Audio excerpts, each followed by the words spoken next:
परमात्मा सारे विश्व का, बेहद के विश्व का परमात्मा एक ही है, गॉड इज वन। और उसका बेहद के विश्व का आदि मध्य और अंत का ज्ञान एक ही है, और वो केवल वही दे सकता है, बेहद के विश्व का क्रिएटर। जो जिस क्रिएटर होता है, जैसे ब्रह्मांड का क्रिएटर होता है तो ब्रह्मांड का आदि मध्य अंत का ज्ञान देता है।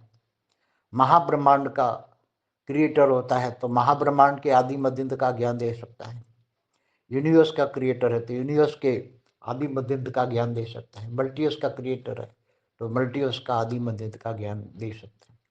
ऐसी तरह बेहद के विश्व का क्रिएटर है तो बेहद के विश्व का आदि मध्यंत का ज्ञान दे सकता है।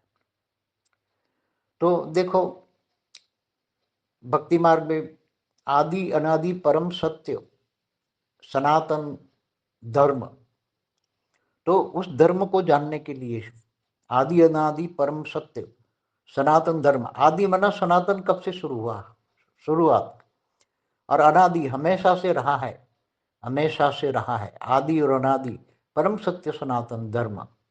तो वो जो धर्म है उसको जानने के लिए ज्ञान चाहिए कि बेहद का सनातन ज्ञान, बेहद का सनातन विश्व कब से है।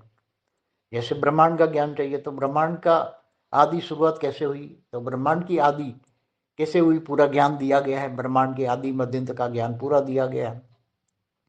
महाब्रह्मांड माना गैलेक्सी आकाशगंगा का पूरा ज्ञान दिया हुआ है। परम महाब्रह्मांड माना यूनिवर्स का आदि मध्यंत का ज्ञान पूरा दिया गया है। मल्टीवर्स का पूरा आदि मध्यंत का ज्ञान दिया गया है। तो हर वक्त जो 4 युग पूरा होने पर, सतयुग त्रेता द्वापर कलयुग पूरा होने पर, अर्ध प्रलय, प्रलय, कल्प प्रलय, महाकल्प प्रलय, महाकाल प्रलय कैसे होता है उसका पूरा ज्ञान दिया गया है। तो ब्रह्मांड के अंदर रहकर, एक धरती पर, एक मृत्युलोक में रहकर एक ज्ञान समझना बहुत बड़ी बात है। जो जिसकी बुद्धि में बेहद के विश्व का आदि मंदिर का ज्ञान समझ में आता है, आदि अनादि परम सत्य सनातन ज्ञान समझ में आता है, वो बेहद की आत्मा है, हाई क्वालिटी आत्मा है, साधारण आत्मा नहीं है। क्योंकि ये ज्ञान मार्ग है, भक्ति मार्ग और ज्ञान मार्ग में जमीन आसमान का अंतर है। गीता में भगवान ने कहा है कि मैं जप तप ध्यान योग से नहीं मिलता, मैं ज्ञान से मिलता हूँ।